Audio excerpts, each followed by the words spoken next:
الحمد للہ رب العالمین والصلاة والسلام علی اشرف خلق اللہ وسید المرسلین وعلی آلہ وصحبہ اجمعین رب اشرح لی صدری ویسر لی امری واحلل عقدۃ من لسانی یفقہوا قولی اللہم انفعنا بما علمتنا وعلمنا ما ينفعنا وزدنا علما اللہم لا سہل الا ما جعلته سہلا وانت تجعل الحزن اذا شئت سہلا آمین یا رب العالمین۔ کتاب ریاض الصالحین میں ہم جس باب کا مطالعہ کر رہے ہیں اس کا عنوان ہے باب الورع و ترک الشبہات۔ ورع یعنی احتیاط اور تقوی کا بیان اور شبہات کو ترک کرنا، اس کا بیان۔ آج جس حدیث سے ہمیں آغاز کرنا ہے اس کے راوی سیدنا حسن ابن علی ہیں رضی اللہ تعالی عنہما۔ سیدنا حسن فرماتے ہیں کہ حفظت من رسول اللہ صلی اللہ علیہ وسلم، میں نے رسول اللہ صلی اللہ علیہ وسلم سے یہ بات سن کر محفوظ کی۔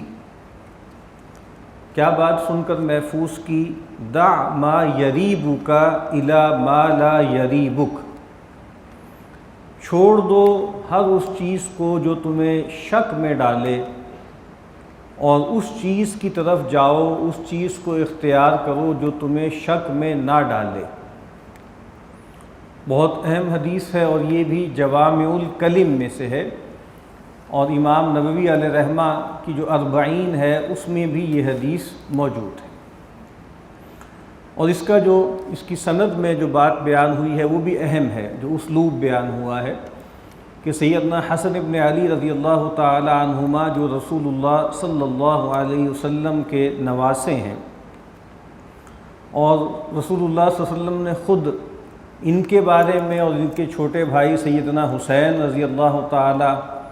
عنہ کے بارے میں فرمایا کہ ہما ریحانتای من الدنیا، کہ یہ دو جو ہیں یہ میرے لیے دنیا میں جیسے خوشبودار پھولوں کی طرح ہیں۔ ریحان بہت خوشبودار ایک پھول ہوتا تھا، اور اس طرح ہمارے ہاں ہے معاملہ کہ بچوں کو چوما جاتا ہے، بچوں کو اپنے سے چمٹایا جاتا ہے پیار کے انداز میں، لاڈ کے انداز میں۔ تو عربوں کے ہاں جیسے لاڈ کا ایک انداز تھا کہ جیسے بچوں کو سونگھا بھی کرتے تھے، تو اسی مناسبت سے رسول اللہ صلی اللہ علیہ وسلم نے ان دو لوگوں کے، ان دو صاحبزادوں کے بارے میں فرمایا کہ یہ گویا میرے لیے پھولوں کی طرح ہیں۔ اور جب رسول اللہ صلی اللہ علیہ وسلم دنیا سے رخصت ہوئے، سیدنا حسن رضی اللہ تعالی عنہ کی عمر 7-8 برس تھی، تو عمر کم تھی ان کی، اور یہ عمر جو ہے وہ ٹیکنیکلی جس کو ہم بولتے ہیں بلوغت کی عمر نہیں ہوتی۔ تو صحابہ کرام میں ایک کیٹیگری ہے جن کو کہا جاتا ہے کہ وہ صحابی ہیں کہ جو نابالغ تھے جب نبی اکرم صلی اللہ علیہ وسلم دنیا سے رخصت ہوئے، تو ان کی عمر کم تھی۔ عبداللہ ابن عباس رضی اللہ تعالی عنہما کی عمر بھی ایسے ہی 11-12-13 سال تھی، اور بھی کئی صحابہ تھے۔ عبداللہ ابن عمر رضی اللہ تعالی عنہما کی عمر بھی کم تھی۔ تو ان صحابہ نے بہت سی روایتیں نبی اکرم صلی اللہ علیہ وسلم سے جو نقل کی ہیں وہ اور سینئر صحابہ سے سن کر کی ہیں۔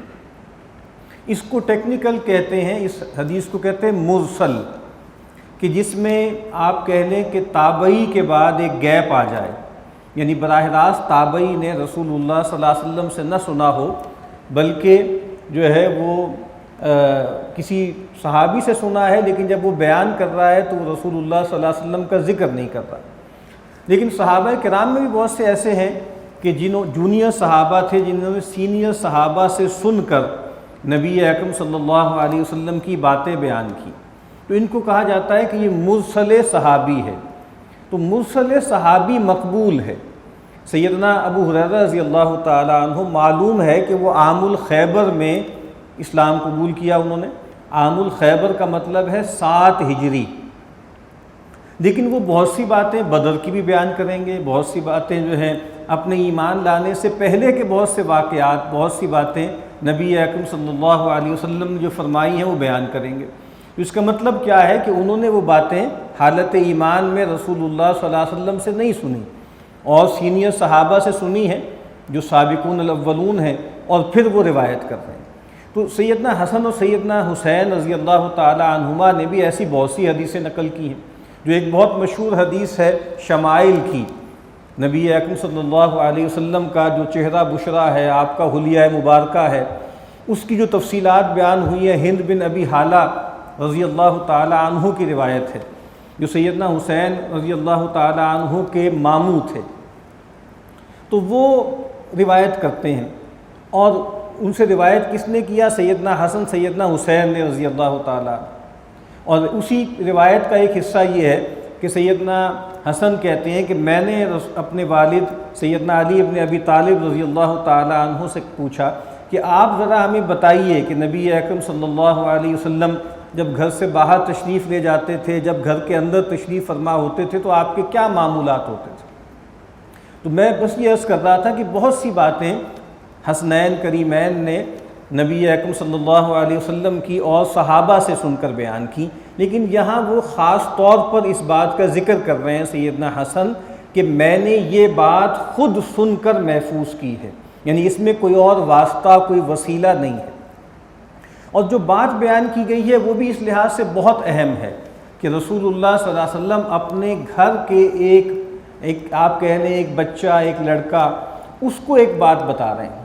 اور جیسا کہ میں نے عرض کیا تھا کہ جو لوگ بڑے مرتبے کے ہوتے ہیں، جن کا مرتبہ اونچا ہوتا ہے، جن کا مقام اونچا ہوتا ہے، تو ان کے فضائل بھی بہت زیادہ ہوتے ہیں، ان کے مراتب بھی بہت زیادہ ہوتے ہیں، لیکن ان کی وہ احتیاطیں بھی پھر عام لوگوں سے بڑھ کر کرنی ہوتی ہیں۔ تو اس کو میں نوٹ کروا رہا تھا کہ یہ اپنے نواسے سے فرما رہے ہیں کہ دع ما یریبک الی ما لا یریبک، کہ اے بچے ہر اس چیز کو چھوڑ دینا جس میں شبہ ہو، جس میں شک ہو، جس میں تردد ہو، جس میں ابہام ہو، اور اس چیز کو اختیار کر لینا جو بے غبار ہو، اس کے اندر کوئی جو ہے وہ ایمبیگوٹی نہ ہو، کوئی ابہام نہ ہو، کوئی شبہ نہ ہو، کوئی شک نہ ہو۔ اور اسی باب میں ایک روایت اور نقل ہوئی ہے کہ نبی اکرم صلی اللہ علیہ وسلم، سیدنا انس فرماتے ہیں کہ آپ صلی اللہ علیہ وسلم مدینہ میں تشریف لے جا رہے تھے، تو آپ کو رستے میں ایک کھجور گری ہوئی نظر آئی، تو آپ صلی اللہ علیہ وسلم کے ساتھ جو لوگ اس وقت وہاں موجود ہوں گے، تو آپ نے فرمایا کہ لولا انی اخاف ان تکون من الصدقۃ لاکلتها، اگر مجھے اس بات کا اندیشہ نہ ہوتا کہ کہیں یہ کھجور صدقے کی نہ ہو، صدقے کے مال میں سے نہ ہو، تو میں اس کو اٹھا کر گویا کھا لیتا۔ اس میں ایک تو نبی اکرم صلی اللہ علیہ وسلم کی تواضع کا بھی بیان ہے۔ آپ خیر البشر ہیں، آپ خاتم النبیین ہیں، آپ محبوب رب العالمین ہیں، اور آپ مدینہ کی مملکت کے والی بھی ہیں، حاکم بھی ہیں، لیکن آپ کہہ رہے ہیں کہ مجھے اس میں کوئی ایسی بات نہیں ہے، کوئی تکلف نہ ہوتا مجھے کہ میں جو ہے وہ کھجور اٹھا کر بے تکلف کھا لیتا، لیکن اندیشہ کیا ہے کہ کہیں یہ صدقے کی جو ہے وہ کھجور نہ ہو۔ اور جیسا کہ ہمیں معلوم ہے کہ صدقے کا لفظ جو ہے وہ عام ہے، قرآن و سنت کی اصطلاح میں جو بھی یعنی زکوٰۃ کو بھی صدقہ کہا جاتا ہے، دوسرے صدقات کو بھی جو ہے وہ صدقہ کہا جاتا ہے۔ یہ میں نے روایت اس لیے نقل کی کہ ایسا ہی ایک موقع تھا کہ سیدنا حسن ہی موجود تھے، اور آپ صلی اللہ علیہ وسلم کی گود میں جیسے بیٹھے ہوں گے، اور آپ صلی اللہ علیہ وسلم کے سامنے جو ہے وہ اسی طریقے سے صدقے کی کچھ کھجوریں ان کا ڈھیر لگا ہوا تھا، اور آپ صلی اللہ علیہ وسلم وہ تقسیم فرما رہے تھے۔ تو جیسے ایک بچہ ہوتا ہے، بچے نے اٹھا کر ایک کھجور منہ میں ڈال لی، تو نبی صلی اللہ علیہ وسلم نے باقاعدہ منہ میں انگلی ڈال کر وہ کھجور نکلوائی، اور آپ نے کہا کہ نہیں، یہ ہمارے لیے جائز نہیں ہے، یہ صدقے کی کھجور ہے، یہ ہمارے لیے جائز نہیں ہے۔ تو نبی اکرم صلی اللہ علیہ وسلم نے فرمایا نا کہ ہم اہل بیت ہیں، ہمارے لیے صدقہ جائز نہیں ہے۔ اور اس کا ایک سبب تو یہ ہے کہ آپ نے خود فرمایا کہ یہ اوساخ الناس ہوتا ہے، یہ لوگوں کا میل کچیل ہوتا ہے، جیسے جو ہے صدقہ مال کو پاک کرتا ہے نا، تو آپ نے کہا کہ بھئی ہم یہ نہیں لیتے۔ اور دوسری بات یہ ہے کہ نبی اکرم صلی اللہ علیہ وسلم اور ان کے اہل بیت کے لیے پوری ایک الگ مد ہے جس کو خمس کہتے ہیں، ایک پوری مد ہے جہاں سے نبی اکرم صلی اللہ علیہ وسلم، آپ کی ازواج، آپ کی صاحبزادیاں اور ان کا جو ہے معاملات چلتے تھے۔ تو یہاں پر بھی چونکہ سیدنا حسن رضی اللہ تعالی عنہما سے آپ یہ بات فرما رہے ہیں کہ آپ نے کہا وہ جو کھجور نکلوائی اور کہا کہ بھئی یہ ہمارے لیے نہیں ہے۔ تو یہاں پر بھی میں بس یہ توجہ دلا رہا تھا کہ جو آپ سے جتنا قریب تھا اس کو آپ نے اتنا ہی اعلیٰ معیار پر رکھا۔ سیدہ فاطمہ کے ہاں تشریف لے گئے تو دیکھا کہ بھئی ان کے ہاتھ میں کوئی کنگن سے ہیں یا کوئی انگوٹھی سی ہے، تو واپس تشریف لے آئے، اور سیدہ نے کو پتہ لگ گیا کہ رسول اللہ صلی اللہ علیہ وسلم کا اشارہ کیا ہے، اور انہوں نے اس کو صدقہ و خیرات کر دیا۔ اور یہ مشہور واقعہ ہے، سب کے سامنے ہے، جہاں سے وہ تسبیح فاطمی کا تصور ہے کہ سیدہ جو ہیں وہ حاضر ہوئیں رسول اللہ صلی اللہ علیہ وسلم کی خدمت میں، آپ تشریف فرما نہیں تھے، پھر بعد میں جب آپ آئے تو آپ کو بتایا گیا کہ بھائی وہ فرمائش کر رہی تھی کہ اب تو جو ہے عام خوشحالی آ گئی ہے، خیبر کی فتح کے بعد بہت جو ہے مال بھی آیا ہے، بہت سی چیزیں آئی ہیں، تو ہمیں بھی کوئی جو ہے وہ خادم مل جائے، خادمہ مل جائے تو ہمارے معاملات بھی کوئی آسان ہو جائیں۔ تو نبی اکرم صلی اللہ علیہ وسلم نے فرمایا کہ یہ چیزیں ہمارے لیے نہیں ہیں۔ ظاہری بات ان میں کوئی حرمت کا پہلو تو نہیں تھا، ان کا حق بنتا تھا ہر لحاظ سے، لیکن نبی اکرم صلی اللہ علیہ وسلم نے اپنی ازواج اور اپنی اولاد کے لیے یہ پسند نہیں کیا کہ ان کے اندر دنیا کی طرف کوئی بھی رغبت پیدا ہو۔ تو یہاں پر بھی اپنے نواسے سے کہہ رہے ہیں کہ دیکھو جو چیز بالکل صاف شفاف نہ ہو، جو معاملہ، اس کی طرف نہ جاؤ۔ تو یہ جو ہم باب پڑھ رہے ہیں وہ یہی ہے نا کہ شبہات سے بچنا، ہر وہ چیز جس میں کراہت پیدا ہو جائے، جس میں شبہ پیدا ہو جائے، ہر ایسا معاملہ جو پوری طرح جو ہے حلال نہ ہو، اللہ کے نبی صلی اللہ علیہ وسلم اپنے جو ہے نواسے سے کہہ رہے ہیں کہ ہر اس چیز کو چھوڑ دو۔ اسی طریقے سے یہاں پر ایک اور روایت ہے، سیدہ عائشہ رضی اللہ تعالی عنہا اس کی راویہ ہیں، وہ کہتی ہیں کہ کان لابی بکر الصدیق رضی اللہ تعالی عنہ غلام یخرج له الخراج، کہ سیدنا ابوبکر صدیق رضی اللہ تعالی عنہ جو والد محترم ہیں، ان کا ایک غلام تھا جو ان کے لیے کمائی کر کے لاتا تھا، یعنی جو غلام ہوتے تھے وہ کوئی کسب کرتے تھے اور ایک حصہ جو ہے لا کر مالک کو دیتے تھے، اور ابو بکر رضی اللہ تعالی عنہ اس میں سے کھاتے تھے۔ فجاء یوما بشیء، تو ایک دن وہ کچھ لے کر آیا، کوئی ایسی چیز تھی، کھانے کی چیز تھی، ایٹیبل میں سے تھا، تو آپ نے اس میں سے کھا لیا۔ جب آپ نے کھا لیا تو اب غلام نے یہ بات ڈسکلوز کی اور کہا کہ آپ کو معلوم ہے کہ یہ جو میں چیز لے کر آیا تھا کھانے کی، یہ کہاں سے مجھے ملی ہے؟ انہوں نے پوچھا بھئی ہاں بتاؤ کیا مسئلہ ہے؟ کہا کہ کنت تکہنت لانسان فی الجاہلیہ، کہتے ہیں کہ میں جو ہے اسی طریقے سے میں ایک جاہلیت میں، حالت شرک میں، شرک کے زمانے میں جو میرا مالک تھا، میں جو ہے اس کے لیے کہانت کیا کرتا تھا۔ کہانت کا ایک کاروبار تھا کہ جنات سے کوئی رابطہ ہو آپ کا اور شیاطین سے ہو، اور اس کے ذریعے سے آپ جو ہے کوئی ان سین کی خبریں بتائیں، کوئی جو ہے مستقبل کی چیزیں بتائیں، کوئی پروفیسائز کریں۔ تو کہتے ہیں میں اس طرح کا پیشہ کیا کرتا تھا، وما احسن الکہانۃ الا انی خدعتہ، اور وہ خود کہتے ہیں وہ جو صاحب ہیں کہ جی مجھے وہ فن بھی کوئی نہیں آتا تھا، یعنی یہ بھی ایک فن ہے، اور ظاہری بات ہے کہ وہ لوگ کہ جو یہ کام کرتے ہیں ان میں سے زیادہ تر جو ہیں وہ عباد الجن ہوتے ہیں، جنات کی پوجا کرنے والے لوگ ہوتے ہیں۔ آج کل بھی جو زیادہ تر کالا علم اور یہ سب کام چل رہا ہے، یہ سب پجاری ہوتے ہیں شیاطین کے، جنات کے، اور جو ان کے ہتھے چڑھ جاتے ہیں ان سے بھی عام طور پر یہ شرک کرواتے ہیں۔ تو بہرحال انہوں نے کہا کہ یہ ایک فن تھا اور ایک یہ بھی، اس میں بھی ایک ریاضت چاہیے، لیکن کہا کہ مجھے وہ بھی نہیں آتا تھا، میں ایسے ہی ان کو چکر دیتا تھا اور چکر دے کے جو ہے وہ کچھ ان سے پیسے لے لیتا تھا۔ تو کہتے ہیں کہ فَلَقِيَنِي فَآتَانِي بِذَلِكَ هَذَا الَّذِي أَكَلْتَ مِنْهُ، تو کہتے ہیں وہ مجھے بہت عرصے بعد کہیں سے ملا، اور وہ جو ہے وہ اس نے مجھے یہ چیز دی تھی کھانے کی، اور جس میں سے جو ہے آپ نے کھایا ہے۔ یعنی وہ ایک شخص کہ جو مشرک ہے اور جو کہانت کا مال کھاتا تھا، اور ابھی بھی یہ کاروبار کرتا ہوگا وہ شخص مشرک، تو کہتے ہیں اس میرے پرانے مالک نے مجھے یہ کھانے کی چیز دی تھی جو میں نے آپ کو دی ہے، جو آپ نے کھائی ہے۔ فَأَدْخَلَ أَبُو بَكْرٍ يَدَهُ فَقَاءَ كُلَّ شَيْءٍ فِي بَطْنِهِ، تو سیدنا ابوبکر صدیق رضی اللہ تعالی عنہ نے انگلی اپنے منہ میں ڈالی، حلق میں، اور جو کھایا تھا وہ سب قے کر دیا۔ کہ حالانکہ ان کے پاس تو اب پتہ نہیں نا کہ وہ شخص جو ہے ابھی بھی وہ کہانت کا کاروبار میں ہے کہ نہیں ہے، اس بزنس میں ہے کہ نہیں ہے، یہ مال کون سا ہے، اور وہ دیا ہے اس نے اپنے پرانے جو ہے غلام کو۔ اب بہت سے امکانات ہیں نا، کوئی آدمی کہے کہ بھئی مجھے کیا پتہ، میرے تو کہیں سے مجھے ایک چیز آئی ہے، تو نہیں، انہوں نے احتیاط کی،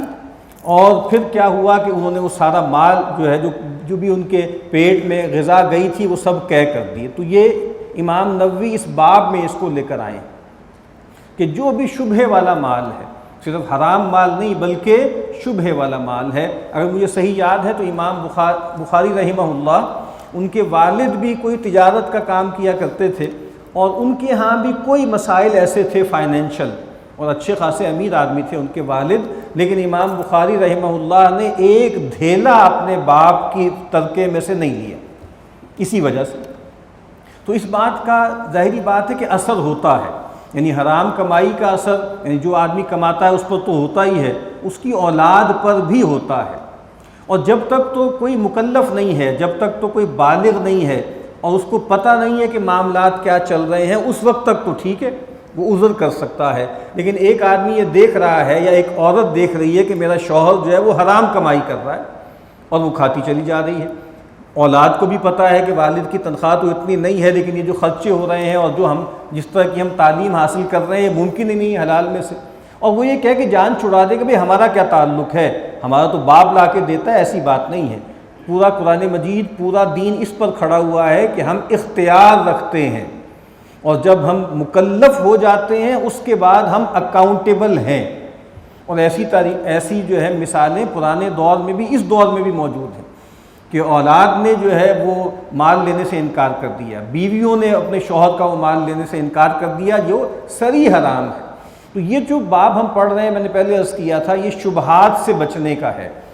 یہ ایسی چیزوں سے بچنے کا ہے جس میں شک ہو، تردد ہو، جبکہ آج ہم جس دور میں جیتے ہیں اس میں تو بالکل جو صریح حرام ہے، جو کھلا حرام ہے، اس سے بچنا ناممکن ہوتا جا رہا ہے۔